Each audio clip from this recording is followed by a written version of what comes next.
Woo! Hello. Welcome to in12d. And this week we are in season 2, episode 8 already. And this evening and this morning, wherever you are, it's going to be a live chat between myself and my co-host Ramzi, who's do you want to say hi there, Ramzi, where you are?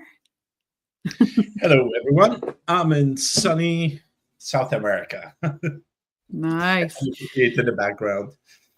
And I'm in sunny Ireland, which is kind of rare for this time of year. So it's particularly sunny around both of us today.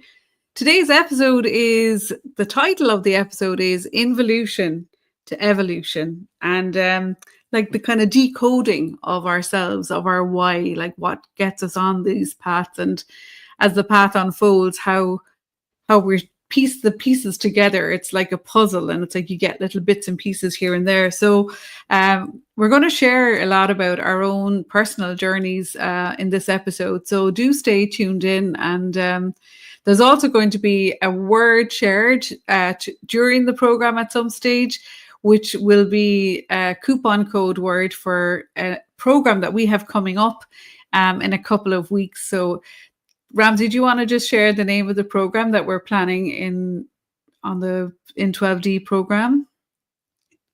Yes. So in 2 weeks' time, we're planning an hour and a half. I just forgot how many the time that we're having it. Okay, my apologies. I was off track. So we have an hour and a half session in 2 weeks' time, which is tea with the ancestors. Suzi, myself, and Kathy were planning it to happen around noon time on Friday the 25th. Friday the 25th at noon Eastern Standard. That will be 5 p.m. UK time, UK Ireland time. And noon, so -3, so it's around 9 a.m. I'm not too good with this, with all these time zones. 9 Pacific. 9 a.m. Pacific, yeah. 9 a.m. Pacific. So we look forward for you to joining us. We're gonna have actually the way we set it up is to have a type of a tea ceremony with our ancestors. So what we invite people who are going to be joining us, and please do bring yourself a tea bag. You can steep your tea while we're doing it. Have a picture of the ancestor, either on your phone, a physical picture with you that you put it on the side, the way you want it. There's no specific way of showing it, but sit there, and in a group we'll sit down and have an amazing hour and a half session. So we're looking forward to having everybody with us. And of course, during the call, Suzi and we have a discount code for you. So stay with us and and get the discount before you register. This is the link to the event. And also, what I was going to say is that we'll put this in the chat, because as it scrolls, it's not easy to type it in. So we'll have it in the chat. You can link to it. Great. So it'll be easy. It's definitely easier than how it sounded there. It's just a case of going on the website and just going to the events and clicking it. And it's really straightforward to register. But if you do want the discount, listen, like, and subscribe to this episode, because we really want to build up our likes. We really want to build up our subscribers, because, this is like an act of love. I think, all of us working on the other side of this, Kathy, Ramzi, and myself, we don't get paid for this, but we're very passionate about it. We're passionate about the amazing guests that we've had so far, and the amazing guests that we've yet to come that are already in the pipeline. So, we put a lot of hours into it. So we really want to build that audience. And so we can do that if you share it, if you like it, if you comment, and really kind of make us kind of light up the algorithms, because you know how these things work. But enough about self-promotion now. Honestly, the ads are over.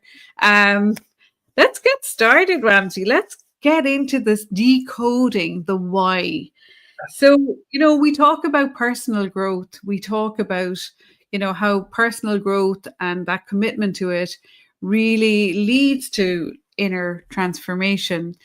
And, when we reflect back, like last week on the show when we had Roland as our guest, it really brought me back to the early days when I met Roland when we were training at the Chopra Center. And, we finished that episode saying, wow, if we knew then that we'd, 13, 14 years later be on a podcast talking about, the ancient wisdom teachings of the Bhagavad Gita and Ayurveda and, everything that we learned at Chopra, we probably wouldn't have believed it, but truly, life is always kind of dropping little pebbles or breadcrumbs on our path. And as we start to pay attention and notice, we start to kind of come into, I think it's like into coherence within ourselves and into that flow of life. And then suddenly it starts to, there's just like a sequence of, I wouldn't even call them coincidences anymore. I think it's synchronicities. You just can feel it when you're in the flow of it, when things just are becoming more and more effortless. Like as much as this is a passion project for all of us, it really feels like it's in the flow at the same time. It's something we've been called to do, and we just show up every week with that gentle curiosity and that kind of childlike kind of playfulness, and we just see what wants to come out of that. So, Ramsey, what was yours? Kind of, how did your journey start? Like, like it's hard, okay, where it started probably when you were born, but like, just is there one area that you just want to jump in now and say, right, well, I'm feeling into this part? Yeah. Before I start with my journey, because you said something very interesting. You said it puts little pebbles for us to be mindful of and move along that path. When we were young, we kind of like rushing throughout life, and we tend not to see what is happening around us because we want to get to the finish line. And usually the finish line is what we're looking for. We miss a lot of cues along the way where I would call them spirit that, or guides, or whoever it is that placed them along the path for us to see. So my first thing is that just don't rush. No matter what, you'll get to do everything in life. You won't miss anything. Nothing. So back to me. Back in the 80s, I'll go back to the 80s. I was in Lebanon. There's war, like poverty and everything that you can all imagine. Not to mention pain and suffering and all of that. And all of a sudden, I started to imagine myself outside the country. And I don't know where this came from. It happened to me. Every night it will happen to me, where the imagination, or daydreaming, if you want to call it, but it started to build on previous days more and more and more and more, whereby I would see myself in North America. And I didn't know where exactly it is, but I knew it's going to be North America. So I spoke Arabic, and the second language was French, and the third language was English. And even the French started to die along the way because you don't use them as much. But I didn't really speak any foreign languages properly. And my sentences will always include 3 languages all at once. So it was a melange of stuff. So I had to stop myself for a bit, and I go, okay, well, if I'm going to live in North America, I have to start speaking in English. So I started working on my thinking habits to switch them into English. Mm-hmm. It's very hard. If your first language, let's say English, in your case, for example, Suzi, and you want to switch into whatever, let's say Chinese, because that's what it's very hard. You might be able to learn the language, but to think, it's kind of like the brain is wired in a way that it's hard to undo. Mm-hmm. But slowly, every night, here it comes, that daydreaming will come in, and it will expand and expand and expand. I didn't know where it was going. like I mentioned before on some other shows, is that we didn't even have a money to pay to buy a gum, yet get on a plane to leave the country. It's like really unimaginable at that time. So slowly things started to manifest on their own. Wow. I had friends that came to me and said, "Oh, we have people going to Cyprus. Do you want something?" I go, "What do I want from Cyprus?" "Oh yeah, hold on. Could you get me an application for Canada, immigration application for Canada?" And then a week later, I get the application. I complete it, put it aside, wait a month or so, and somebody else comes in and says, "Oh, you want something from Cyprus? We have a friend or a family or somebody that we know." I go, "Oh, I have this file. Here you go." And between 88 and 91, I had my immigration papers done, and I had a ticket and $500 in my pocket. That was it. Wow. Oh, sorry. And there was a frying pan that my aunt gave me. It was hilarious, but she still reminds me that of the frying pan, because don't go buy, you don't have money, just take this. It was a funny thing. Wow. But yeah. And that's what got you to North America in a short space of time, by the sounds of it, from that point of where you just started to imagine it or daydream it into being. So like you were in, like, from a brain's kind of wave pattern state, like you were after crossing that alpha bridge, you were in the imaginal realm, and you were just like trying to, I guess, dream your way out of a very challenging scenario, like, which really did manifest. Like, obviously it doesn't manifest without you taking an action, but it manifests because there was something in you, there was a confidence in you that was just like, yeah.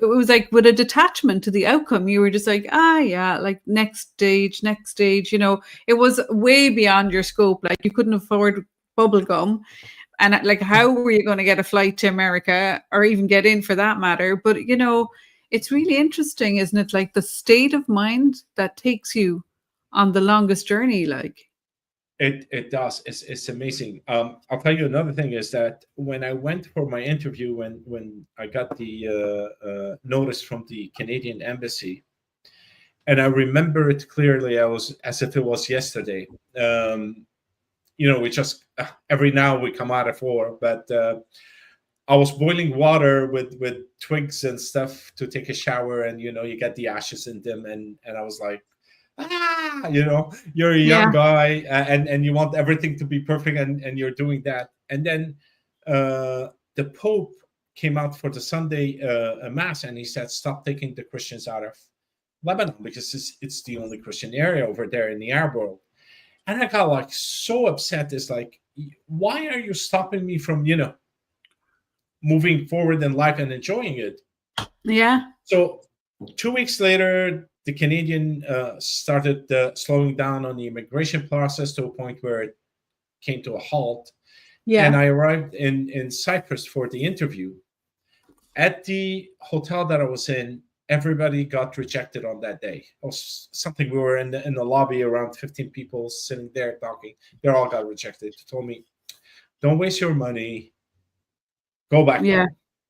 And I go, "I'm here. I'm not gonna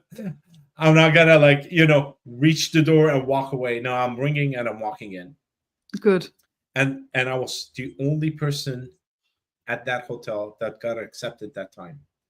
Wow. In 2 days. And it was so simple that I went for the medical and the checkups. Within 24 hours, everything was done, and I went back home. It was amazing. Like, to look back at it, I'm in awe when I tell the story every time. Mm-hmm. Mm-hmm. Yeah, like when I reflect back on, like one of the many, incredible breadcrumbs that landed on my path was, I just picked up this book from a pile here, but I remember, like, I was running my own business, I was interior designer and successful. Ireland was we had what we call the Celtic Tiger.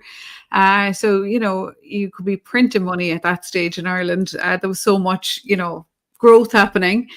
And I was looking for something that would help me kind of navigate the levels of stress that, of bringing up your family, running a business, doing all the work. And I was away for a weekend, and this book literally jumped off the shelf like in a bookstore. And it was this book here. I have it, Deepak Chopra, Synchrodestiny. And I didn't even really know like who he was or, what was Synchrodestiny. Like I wasn't even looking for a book like that. It was just like that. I just wanted a book. We were staying in a hotel. I wanted a book to read kind of. I started reading this book and I was like, whoa, this is way beyond my pay grade. This is not like something that I understood, because Deepak goes into a lot of detail about quantum physics in this book. And like, I think I failed science, I was a very artistic, creative person. So I dropped science as fast as I could. So I was like, oh, wow, okay, this isn't great.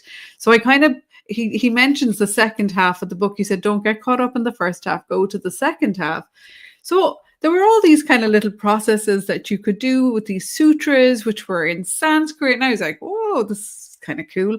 Didn't understand a word of it, honestly. But I started to kind of, I take pieces out, and I had lots of paper. I'd have big pieces of paper and I'd write down the sutra and the statements that related to it. And there was one for each day. And I genuinely did not know what I was doing. And I would get out of bed in the morning and I would stand on the piece of paper and I was just like, look, can't do any harm. Like I didn't really genuinely know what I was doing. And there was no kind of even rationale for it. But what I started to notice was I started to notice things more. I started to become definitely a little bit more aware of things. And I'd see little, coincidences happening and kind of getting very clear about what I was looking for.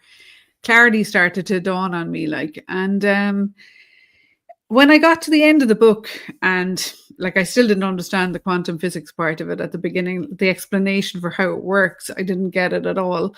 But I set an intention. I was like, well, look, I'd love to meet this guy. I'd love to know now, is he the real deal? And I remember just even laughing at that idea when it crossed through my mind. I was like, are you seriously saying this? And I was like, sure, look, a bit like you on the flight, I don't even know where this guy lives or works out of. Like, I didn't know anything about it. But what's remarkable is that within a very short space of time, I end up in California, in Los Angeles, and I had the opportunity to go down to Carlsbad, to the Chopra Center. Almost like on a reconnaissance mission, is what it felt like to me. So that was really early on. Like, I think that was about 2010. And I saw the Chopra Center and I stayed there and, had a whole lovely experience there with, buying their teas and their meditation books and all sorts of, like, I saw all the stuff that went with it, and like Deepak wasn't there, it was just like there was no big event on or anything.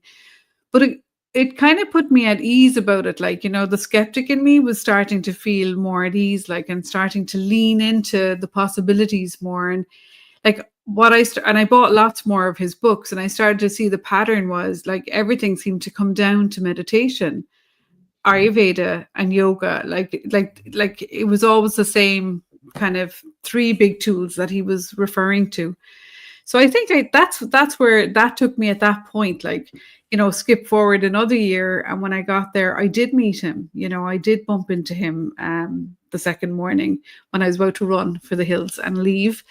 I met him and there was something there's that moment when, the intention or the dream or the imagination and the event kind of catch up on each other, and there's nowhere to run or hide. It's really, you're very present in that moment, and you're like, wow, okay, who would have ever thought that I'd be standing here chatting to this dude, or like that you'd be flying to, getting your visa to go and live in Canada, so irrespective of what the thing is, like you said, life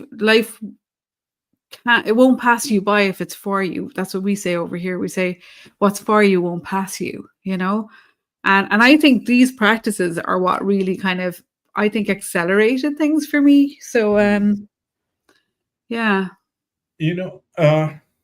Those two experiences brings in another question. So should a why be looked for, or should we meditate on it?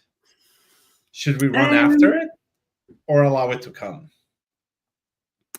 I think sometimes the why changes, honestly.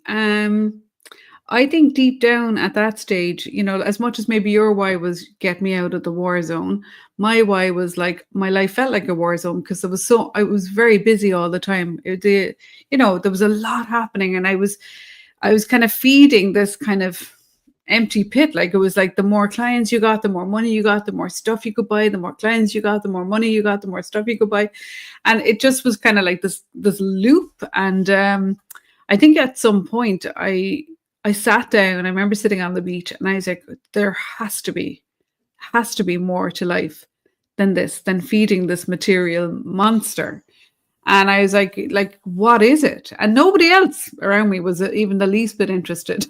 Honestly, it was just like, did you get the wine? Are you, where are we going next? Like, have you planned your holiday? What car have you got? It was always about kind of what you could afford or what you were, attaining kind of materially, which is okay to a certain extent, but it's not.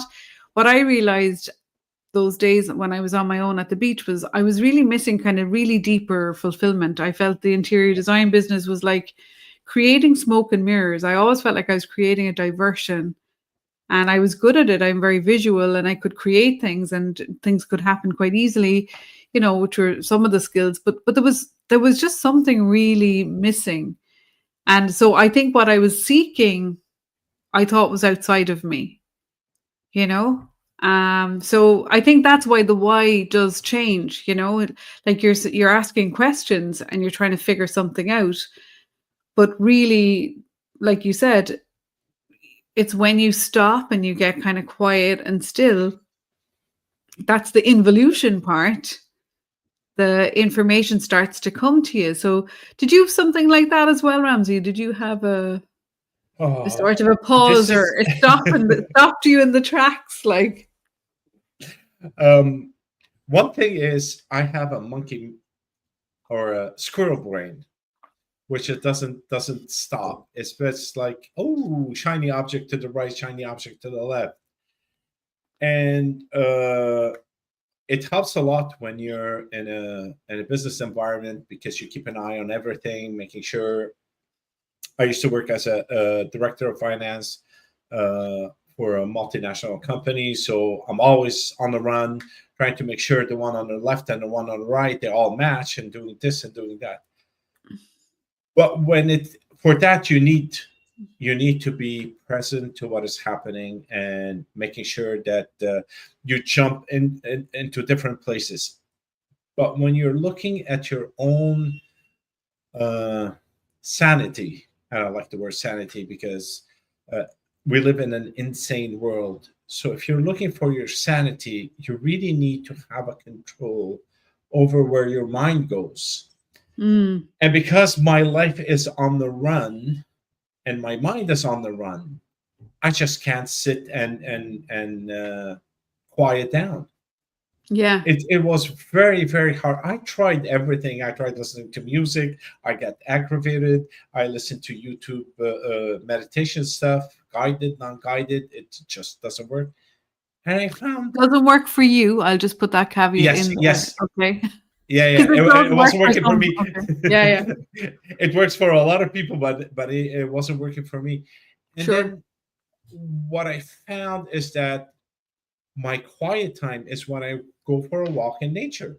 That's my quiet time. That's my actual meditation. If you want to call it a meditation, this is it for me. It's not sitting on a chair or on the bed or wherever it is. Mine is being in nature, because one thing about me is that when I'm walking, I'm listening to a bird. I'm listening to a leaf falling down, the sound on the ground, the bounciness, and I'm all in awe of how things are, working on their own without my control, because everything has to be under my control, otherwise it falls apart. But this was one space where it doesn't matter what I do or what I say, it's just useless, just be. And that's where I found that deeper connection. Mm-hmm. Mm-hmm. So my meditation, or so-called connection, is through walking in nature. Okay. So it And sounds to me like it was very grounding practice for you. Like it was a complete antidote to what must have been quite a stressful environment, being, director of finance or whatever the role you were playing was. yeah, Like, so like for me, I didn't believe I could meditate for start, because I was just like, oh, that's a different type of person. That's a person who's kind of disciplined and quiet and naturally kind of, drawn to being quiet. I was none of those things. So I didn't kind of, I had all sorts of kind of beliefs around that. Like, but so I was buying books and I'd read it and I'd be like, "Rah," I just never for a second thought it could be me. And a bit like you, I was used to being kind of in control and directing things, and but something happened to us that just stopped me in my tracks. It got my full attention. I don't know if you've ever had one of those moments where suddenly it's like we were out in the boat, the boom came across, I'm at the tiller, my husband's standing on the deck, and the boom hits him right on the head, almost knocks him off the boat, but he managed to swing back in and land on the deck. And I was like, oh my God, because I really wasn't paying attention. I was so controlling, and I was so, I think, internally out of control. Like, I just didn't like that the weather was telling us we couldn't go sailing that day because it was too windy. And, that it would have been safer to stay in the harbor, but I was like, push, push, push, push, nearly killed my husband. And it just got my full attention. It's like life flashed before me, like, and we dropped the sails and my son was helping. We got the boat back in and brought my husband to the hospital. Like, he suffered a real major concussion, but he was fine. Like, but the doctors were like, you've got to lie down on the grass. You've just got to stay still now and just, help your recover. So that's what happened. I think nature for me, like, I remember going home and like, we had the holidays booked anyway, so we didn't leave, we didn't go anywhere, but I just lay outside in the grass. And I think that was, like, from what I know now, that was really grounding. And that was the grounding that I needed, a bit like what you were saying about being in nature. But being in the grass kind of calmed my mind down. It settled me. My husband was settling, obviously he had to by force. And basically I was really searching deep inside. I was like, what? I can't go on like this. I'm going to kill somebody or myself. Like, I'm like a runaway train. I'm like a car freewheeling down the hill with no brakes, like, and I just thought something's got to change. And I realized, I think, that it was me. It wasn't his fault or the weather's fault or it was me. I was totally, like, out of control. And I remember going into the office, because the office was at the back of our house. And a few weeks before, I think I had been looking at the Chopra website because I'd already visited there. And in my fantasy world, I was like, God, imagine if you worked in that environment. If that was your day to day, living, breathing, speaking, the teachings. I was like, my God, that would be so cool. And so I used to go on the Chopra website and I used to, like, almost fantasize. I used to be like, oh my God, I would just so love 7 days of, Ayurvedic food and, the way they describe it so beautifully. And I was like, oh, imagine just having that experience. Like, and so I went into my office and I was looking at it because I think I got a newsletter or something. And I was just kind of, wow. And I could feel, I said, wow, there's a part of me wouldn't give myself permission to sign up for something like that. And it wasn't that I was short of the money, maybe a little short on the time, but I could have gouged out the time. But there was a total, like, nope, that's not for you. There's a part of my mind that was like, who do you even think you are looking at that? And then I saw a thing that said, find a teacher near you. So I had a quick look and I saw, oh, wow, there's a teacher actually in Dublin. And I was like, oh, I could do that. And I even felt like a sort of I thought, who do you think you are? Like, signing up to. So I signed up for a program with a teacher in Dublin to do Ayurveda Perfect Health and the meditation program that is offered through Chopra. And I was like, look, at least I'll find out a bit more about it. Like, and then there was something that said, oh, if you want to win free tickets or something, there was a free offer, write a little article on synchronicity. And that was the book, obviously, that I'd been reading, Synchrodestiny. So I wrote this little article about, like, you know, how life would really change if we all listened to Synchrodestiny and followed the breadcrumbs in our path. And it was just a simple little article. Thought nothing of it. I don't even know where I submitted the article to, you know. But let me just tell you, that was August. And in September, when I went to Dublin to do the training with the teacher, I really felt from that moment that I got that mantra that something had just clicked within me. It was like a switch. It was like, wow, okay, I'm paying attention again, you know, and at least nobody's got hurt this time. You know, it's just within myself. And I still felt a bit like an imposter, if I'm honest. I was a bit like, oh my God, who do I think I am? Like, I'm going to be going back to work on Monday. Like, what? And I went out for lunch in Dublin. Didn't know anybody else on the program. Went into a lovely health food shop. I'd never really gone into them before. I used to be more like in the wine shop. And I was like, okay, I'll, you know, have the veggie lunch. And, you know, I was buying herbal tea and incense and all the little accoutrement that I believed in. And there was a free magazine called Positive Life. And I was like, oh, I'll take that. So I went and sat in a cafe with my stuff and my magazine, and I ordered a coffee, and I opened the magazine, and I'm not joking, I nearly fell off the chair, because there in the magazine, I think I still have it in a file somewhere, it said Synchrodestiny by Suzi von Mensenkampff. I was like, what? Wow. I did not know that article was for a printed magazine. I thought it was an online thing, and B, I didn't even know what had happened to it. Like, and it was in print, and there was my name, and I just shut the magazine. I went red. I was embarrassed. I was like, oh Jesus, if anybody reads this, they'll think I'm crazy. Like, who? Like, this is like a split personality. This is like somebody else's article, you know. And so that was another really crucial moment for me, where I was like, wow, you know, talk about it, write about it, start practicing it, and by gosh, it just starts to, you know, unfold in your own natural evolution. Like, so it's a message from you to you that you didn't know that you sent that out to yourself, which I wrote in August, and this is middle of September, and I was like, okay, wow. And I was meditating. So I got the mantra, I'm meditating away. You know, I was still a bit embarrassed about doing it after I learned how to do it properly. So I was nearly kind of like hiding under the bed doing it. I was nearly in the closet. Like, I didn't want anyone to see me. I was a bit embarrassed. And I would do it before I would go to work. And, you know, one day, it was really interesting. I was in my office. I was working away on my computer, and I realized, where's my phone? And I had left it in the other part of the house. So I went back up to the house to pick up the phone. And prior to that, right, when I was doing the meditation, this is an important part of the story, I kept seeing the letters SOS. Like, they were like, it was like a sign floating past me when I was sitting there, SOS, SOS. And I was like, really? SOS? And I was like, you know, the lifeboats here, it's like save our souls, like, you know, SOS kind of, you know, that's what I was thinking about.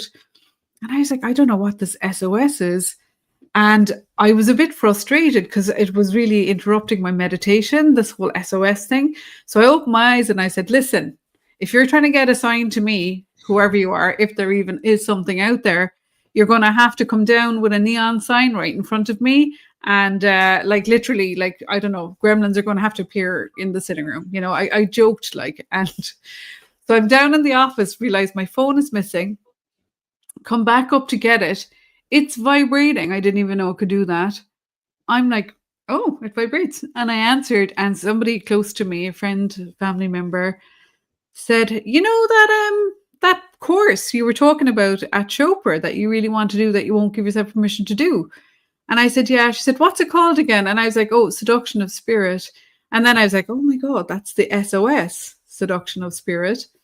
And she said, well, you really helped me out, and I want to give you a gift. I'm going to give you a gift of that.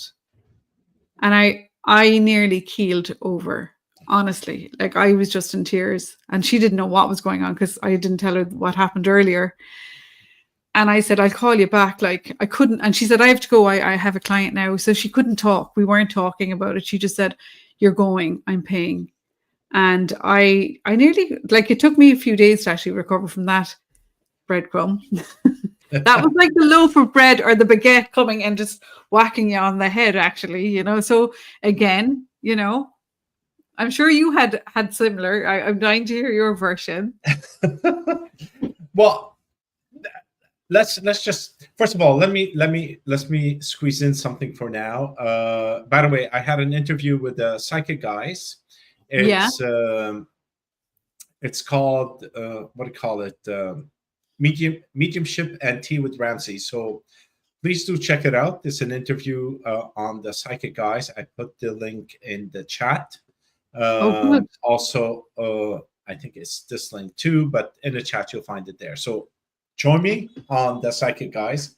I love that. These things just do happen. And I love the way I want to say spirit, because to me it is a spirit that guides us through it. And so here's, I want to pull a story out of a hat, but I'll talk about this one. Okay, this is very, very, very, very, very recent. Exactly 1 year ago, I was handed a pink slip, and I was my whole life kind of like collapsed, collapsed. And then it took a while to just get over the control part of it, because my brain wants to control everything, and now it's out of control. So I lost myself, started to look, to understand what my why is, and I couldn't find my why. I traveled everywhere just to basically release the amount of stress that I accumulated over 26 years period. Wow. Yeah. And a high demanding job. It really took a toll. And the funny part is that you don't realize that you're in a rat race. You have no idea until you're out. And the day you're out, it just, everything collapses. So moving forward in time, I said, okay, I'm going to make a herbal tea. That is the best thing. I didn't think about it. It just came. It hit me on the head. This is it, herbal tea. So I started working on a formula to figure out what I need to do, how to put it, talking to people, figuring things out. And it still wasn't the right thing, but I know it is the right thing, because I didn't say this is it. It came to me. It came to me and like, oh, here it is. I was at a supermarket and it said, this is it. This is the tea. Change the formula. This is the right thing. And it's like, it really. Now, can I just back you up? Yeah. Like, can we break that moment down? Because I think that's what the listeners really need to understand, kind of what a massive sort of like getting hit on the head with the baguette for me. Like, you're in the supermarket, you have a sense you're looking for a tea, you're not quite sure, you're searching for something. You'll know when you get it, I guess. What I was looking for is originally, because I thought this is my why. My why is to import into Canada supplements, herbal supplements, which are everywhere. Now you can go anywhere. Even before, they used to be in specialty stores. Now they are in supermarkets. They're everywhere. You can find them everywhere. Even with the market being saturated, and from a business sense, it did not make sense to go that route, I was still going that route. And while I came to Lima to look for those supplements, and while I was looking in the supermarket, because I went to tons of stores trying to see what they have, and my eye like literally landed on this herbal tea that they have in Lima, and I go, oh, it was just like, and literally an aha moment is like, what you're looking for is right in front of you. Yeah. Stop looking. Cool. It's just like, literally time stops Nice. at that point. It stops. And you can't say no to it because there were no words to say that this should be it. Mm, You know, it's a feeling. it's a deep, yeah, it's a really deep feeling of knowing that this is it. Yeah. So I pull it out of a shelf. I make the tea. I hate it because it has sugar and some other stuff, and it tastes like grass. I don't like that. But let me try to make something else of my own. And then when I tasted my own tea, which is a variation of what is usually drank in Peru, you know. Mm-hmm. Is it like a green tea? Like, is it Oh, sorry, is my it a black apologies. tea? Is it like what? Is it a fruit tea? I should have went in detail on the tea, but I was too busy like visualizing what happened to me on that day. It's called emoliente, and Okay. emoliente is a bunch of herbs that I joined together. For example, mint, chamomile, lemongrass, barley, and some other stuff, Mm-hmm. all mixed together, sold in a plastic bag. If that was in North America, nobody would touch it because of the way it's presented. Mm-hmm. But this is a common thing over here. And when I drank it, it just I didn't like it. Then I looked at the supermarkets and I found them in bottles. I tried to drink that. It's sweetened. It doesn't have any health benefit to it. And Mm. that's when I started to say, okay, well, if I remove the mint because it tastes grassy, and I add another type of mint, maybe spearmint or something else, what would happen? And I started Mm-hmm. experimenting, but the experiment didn't take a week or two. Literally, it took 3 tries, Wow. and I completely transformed it. Not I did not transform it because I didn't do anything. To be honest with you, it was done through me, and that's where I find if you are, and I don't want to be say the word aligned, but if you are silent Mm-hmm. to actually not criticize or question whatever is being done through you, Mm-hmm. you get to the finish line really quickly. Yeah. Without resistance, Really, is it? Yeah. zero resistance. So going back and forth, and I go, okay, this is it. And then a friend of mine in Montreal, she was talking to me, and she goes, "Oh, Ramzi, you know what? Since you went over there, maybe you know somebody to do with chocolate and stuff like that." And I go, "Oh my God, chocolate! This is an interesting thing." So the tea turned into tea and chocolate, and the tea and chocolate and coffee, and I'm still building a brand and building uh,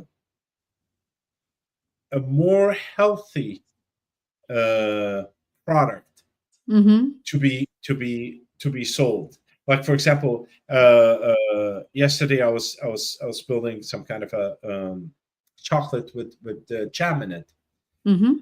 and because I love cooking, and over the years, you learn certain techniques here and there, and I go, oh, I saw this on one of the Michelin chefs. They were doing it to design a beautiful plate. But if I use that design and I put it inside the chocolate, what would happen? 100% cocoa, which you really do not want to taste because it's really bitter, Mm-hmm. along with fruit filling. It's not jam. Jam has like almost equal part of sugar in it. It's Yeah. 2 tablespoons of sugar in like half a kilo of fruit, brought me to an amazing combination of bitter and sweetness, but the sweetness is actually from the fruit, not from the sugar.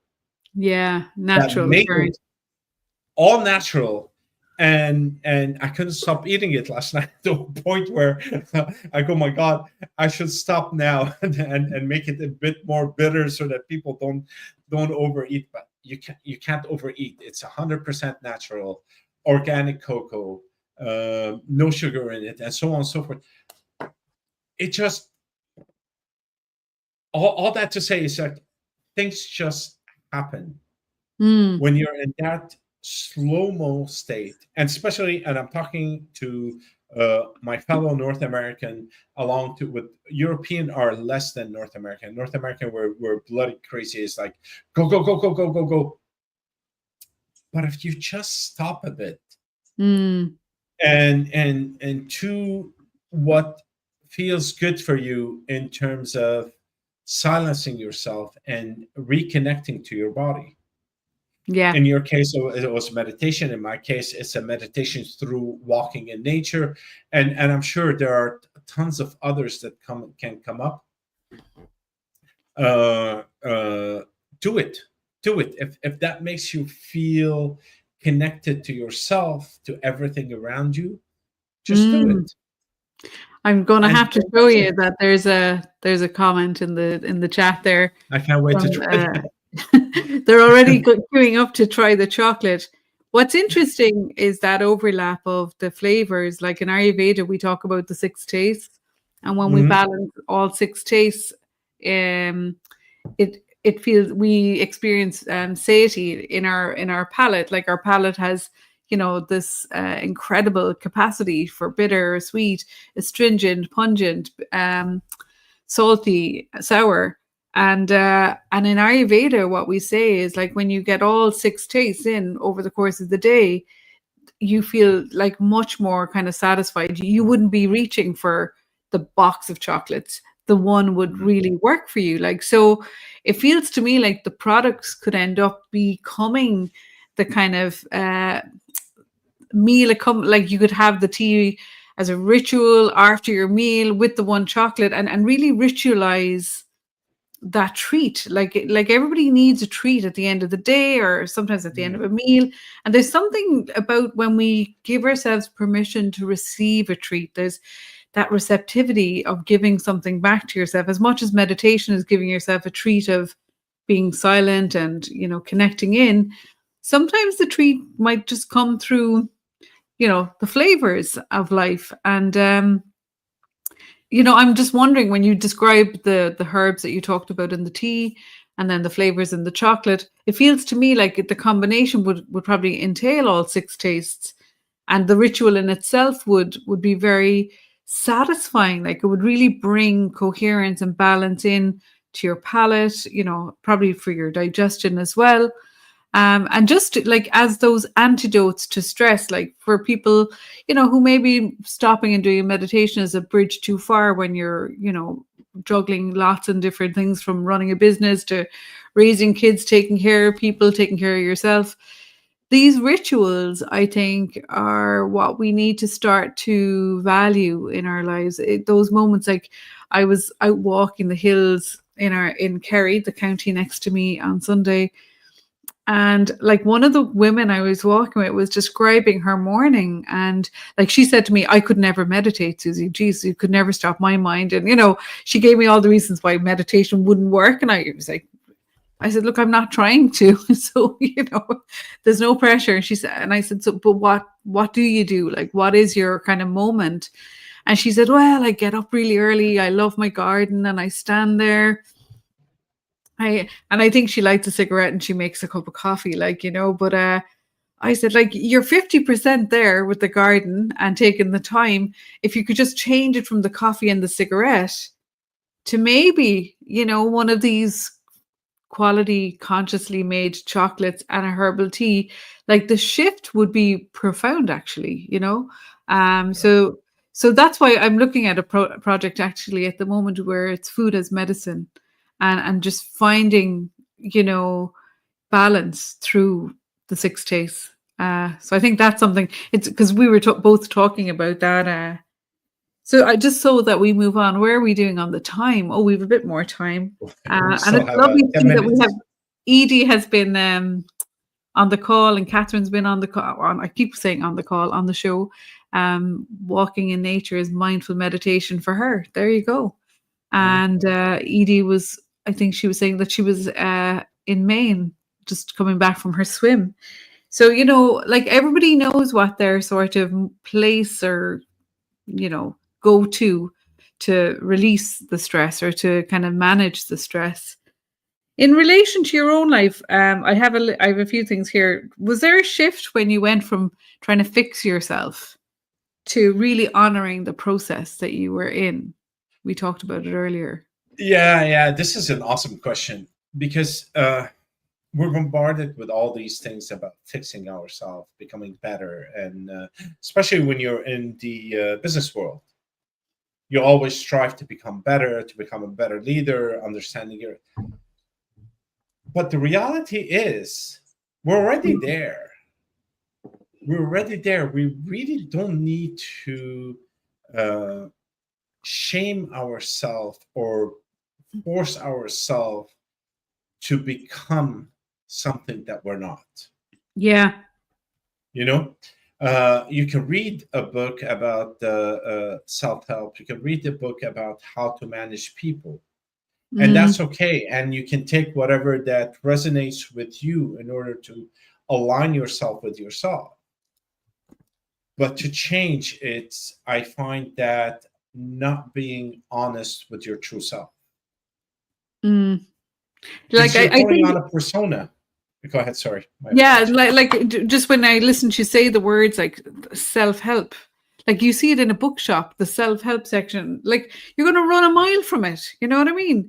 I noticed when I studied some healing modalities, people were coming in and they were like, I don't need any healing. I'm grand, you know, and technically they were grand, like they were functioning, you know, but so I think the vocabulary around these things has to kind of change a little bit from self-help, healing, you know, because it's the implication is that you're broken or you're not abnormal or you're not fitting in with everybody else or whatever, or they're doing way better than you are.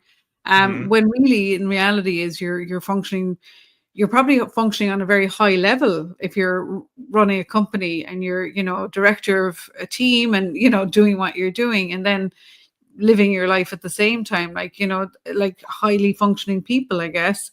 But I suppose when I look at it now, what I learned through my own journey of study through kind of mindfulness and meditation was it was about self-care. It was about really taking care of myself first, putting my mask on first. You know, I can't afford to go out in a boat now and kill my husband with the boom hitting him on the head. You know, I can't afford to lose one of my children in the supermarket or, you know, roll over the dog, you know, when I'm backing in the car or something like that. You know, and that's what happens when you're really stressed and you're kind of getting a bit out of whack. But like I learned, put your mask on and take care of yourself first. And then when you really figure out how to do that, and whether it's sitting with a tea and a chocolate or sitting in a meditation or whatever you're doing, you're putting that mask on. And what comes out of that self-care practice is compassion. And you develop this quality, which I certainly didn't even know about in its truest sense till I started self-compassion, you know, being kind to myself, not shaming myself, not judging myself. And I think the shift happens when you like the honor the process is like that you're in a process. You're in the sort of you're evolving, you're in the involution to the evolution is happening. It's an inside job. You're learning to take good care of yourself, to maybe reparent yourself, reinvent yourself, whatever that might look like. Maybe you're perfectly fine as you are, but you're making, you know, paying attention to what you're putting into your body, maybe how you're sleeping, how you relate to other people. For you, was it more about self-acceptance? Like obviously you had a big dramatic change from being in your job to then being the man looking around Lima for tea, you know. Was your identity much caught up much with the role you played? Like was it easy to I do up? think I was having conflicts between who I am Mm-hmm. and the role that I was playing at work. Yeah. And the conflict was really strong. And it was affecting me on a physical level too, not only on the spiritual, but on the physical level too. And I had to balance it out somehow, but I was never kind to myself Mm. because I have to achieve certain targets, and if they're not achieved, it's on me. Okay. Although I don't control four or five companies and what they do and stuff like that, but I still have to work with all of them in order to achieve my goal. And sometimes my goals were not realistic per se. Yeah. Yeah. But I had to achieve them. This is how corporations work. So for someone who just sprouted out of has sprouted into a spiritual realm whereby I mattered, Mm. that's where the conflict started to kick in. But with time, I had a bit of a balance. And when it ended, that's when I saw my growth expand. Because it was kind of a preparation for me to just explode on this day, which is February 26, 2024. Back up, explode on the day. That sounds now like you just I don't know. I'm seeing blood and guts Explode everywhere. when you're cocooned with the environment that you're in, and the environment let loose, you just explode and you become you flower into yourself. Nice. That's a better term. Yeah. So there was a feeling, I suppose it was like really kind of getting free of that role and the responsibility that came with it as well, I suppose. Yeah. And entering that place of creativity where you could travel and explore and stop and listen, tune in. And like I listened to part of the podcast of you on the Psychic Guys with Dave, and it really is lovely. Like, when he starts off talking about like, so how did you get from mediumship to tea? Because, it's like everybody's journey is so individual. Yes. Yeah. And I tell all my I tell all the viewers here or whichever platform you're listening on, it will happen. Okay, it will happen to every one of us, as long as we do not put a carrot in front of us. I don't want to be that someone. That someone becomes me when I'm ready for it. And there's a huge difference, because when you're running for something, it's very exhausting. Yeah. Yeah. I remember, during the war and all of that, all I wanted to do was to travel the world. It is one of my inner things. Like, my happiness comes from traveling. But I could barely get out of my front house, And I ended up in a job where it took me around the globe, and I never noticed it because I was so into the work. I never noticed or appreciated. Yes. Till 2 years ago, when I stopped and I said, oh my God, I've always wanted a butler, but I went to hotels where I had butlers in India and in China, and they run after you and let me iron your shirt and do this. And I go, okay, fine, you can iron my shirt, but don't make my tea. I'll make my own, And it happens. Just be mindful of where you are and enjoy where you are at that point in time, because that is where everything lies. It's at that point in time, being engaged and mindful with what you're doing.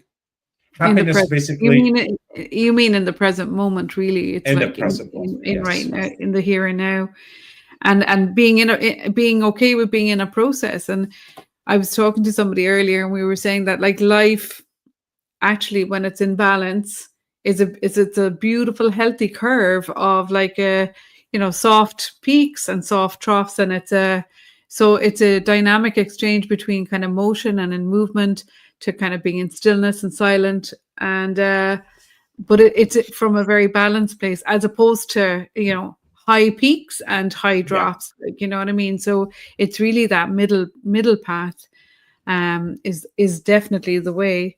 I've just realized our hour is up, and I never told everybody what the word was. So if you want to join us at Tea with the Ancestors, which is a lot of fun, we did something similar last year, and it's on the 25th of April at noon Eastern, 9 a.m. Pacific, and 5 UK and Ireland. Please do join us. The price on the website in12d is €50. But if you put into the coupon code the word subscribed with a D at the end, you will get €6 off, and you will get it for the discounted price of 44. So we'd love you to really please, we ask you all to subscribe to either the YouTube channel or any of the other 8 platforms that we're streaming, putting this live stream out on. So there's 8 podcast platforms that we're connected to. So you can subscribe to any of those, or to YouTube. But really, or even to our website, the more kind of traction we get, the more engaged we are, and the more inclined to go into season 3 at the end of the, you know, when we get to the fall, we probably will do. But it's been a joy. I really enjoyed chatting to you today, Ramzi. I love when we're just kind of shooting the breeze. And I know, same here. And I can't believe we passed the hour and we didn't even cover what we wanted to talk about. I know. Well, we covered some of it. We didn't totally miss the mark. We did get some of it, but you know what? It's a process. It's a journey, and it's a chat. Thank you so much, and thanks to everybody for listening and taking part. And come back next week. My gosh, we have a really cool guest coming next week. Keep an eye out, and we'll post her link on Sunday night. Okay. Thank you all. Have a pleasant evening or afternoon wherever you are. Till next week.